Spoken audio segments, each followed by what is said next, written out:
everybody, welcome back to another LASEF interview. Today I'm here with Andrew Lee, Caden Dunstan, and myself, John Beckman. Andrew Lee, do you think you could introduce yourself a little and maybe a little bit of background? Yeah, definitely. Like I said, my name's Andrew Lee. I'm the Esports Director of the program here at Nicholls State University in Thibodaux, Louisiana. I was a part of a part of the program as a student. I originally was a player on the League of Legends team. Then I took a step back and did more behind the scenes things like act as a student officer. I helped with broadcasting. And once I graduated, the university decided to hire me on full time as the director.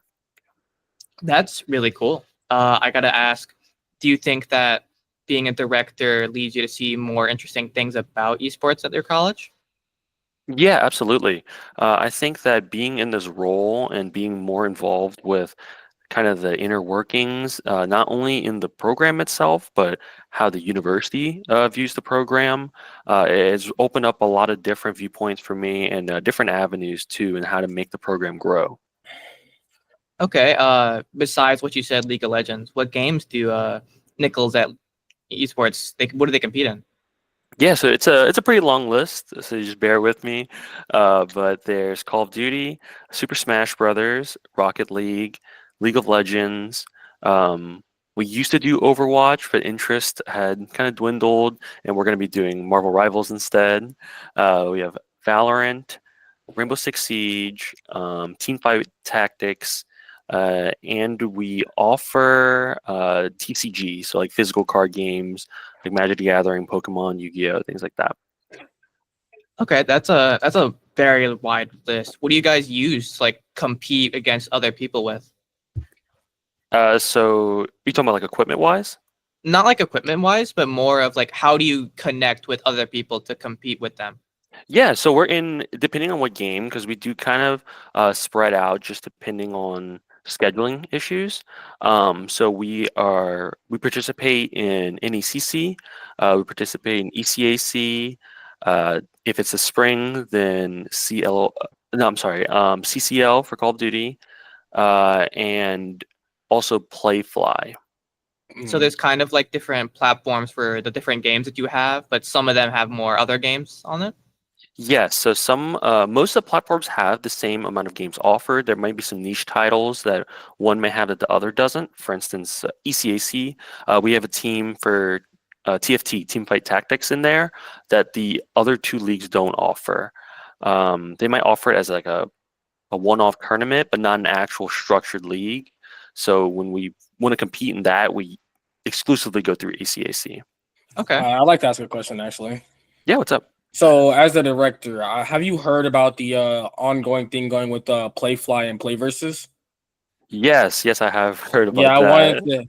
I wanted to get your opinion on what all is going on with that as a director from your standpoint. I think it's pretty interesting because Play Versus is, from my knowledge in the industry, it has a long history with the high school scene, and I think that incorporating it with Playfly, which was collegiate, and combining them kind of helps with legitimizing everything, and it helps with kind of seeing kind of a like a pipeline structure where, if you're doing this in high school, you kind of get motivated to stick with what you know. So if you're familiar with that league, that structure already, those high schoolers will feel a lot more comfortable going to a school that competes in that same kind of platform. Okay. Okay. So about their esports, what do you guys do to like train or maybe get better about them? Yeah, and to do that, every team has kind of different routines on what they do, what works best for them. I will say that as a program, we have like mandated practice hours, where as a team they have to play together. Either it's play together, either it's VOD review, even if it's just more intensive scouting of their opponents, things like that. Um, that's kind of the foundation of what each team does at a minimum to prepare. Okay, that's really interesting. Have you guys like ever competed in any really big like events? Yeah, we've had it's called Red Bull Campus Clutch. They were doing online qualifiers a while back. We had a Valorant team make it, and they got to play in a LAN in Birmingham, Alabama. Is was just for I think what they called it was the Delta region.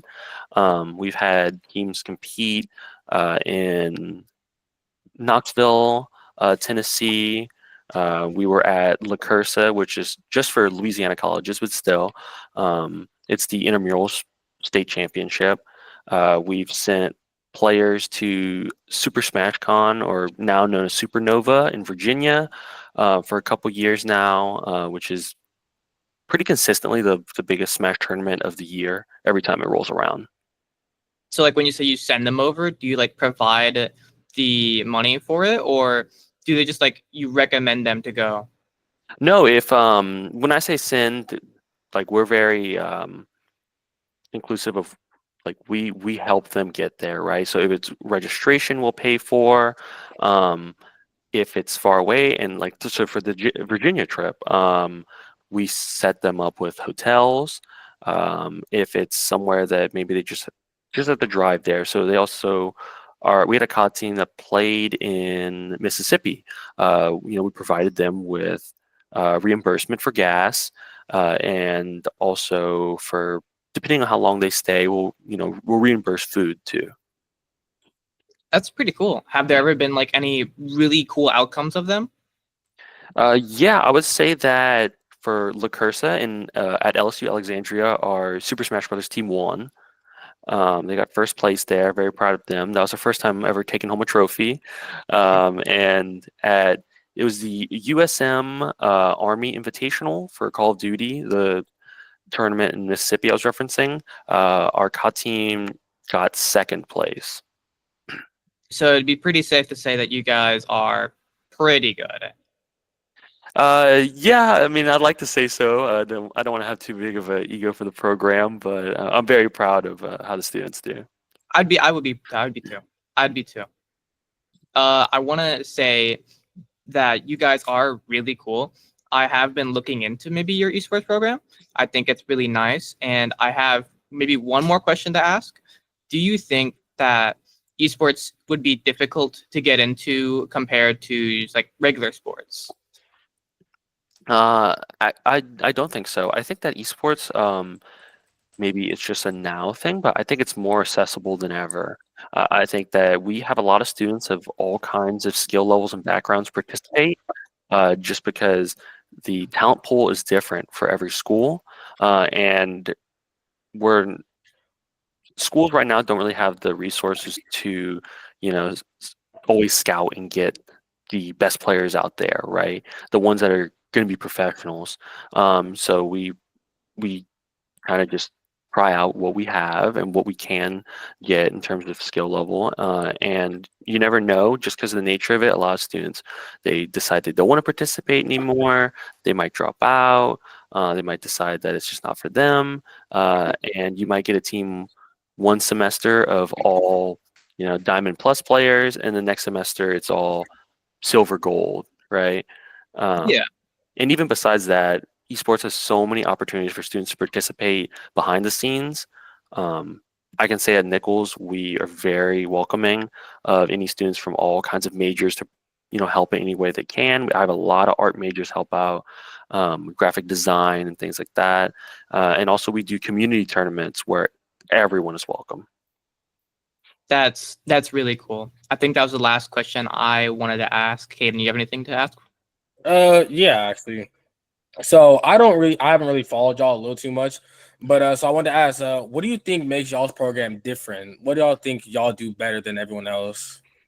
Yeah, I think that for our program, I'm very fortunate that Nicholls is as a university, dedicated to esports, and it can be seen by their decision to pick me up after I graduated in 2023, and kind of just keeping it internal, and their commitment to instilling a very well structured program and focusing on the students.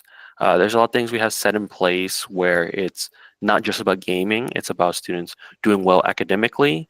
We focus on things like mental health, physical health, social interactions, career readiness. We'll have guest speakers come in, and just besides what the university does for us, I think as a program, our students are very dedicated, and they're always looking for ways to grow. Right? They're always looking for new things to do in the program, and that's how like the TCG team came up where we sponsored players.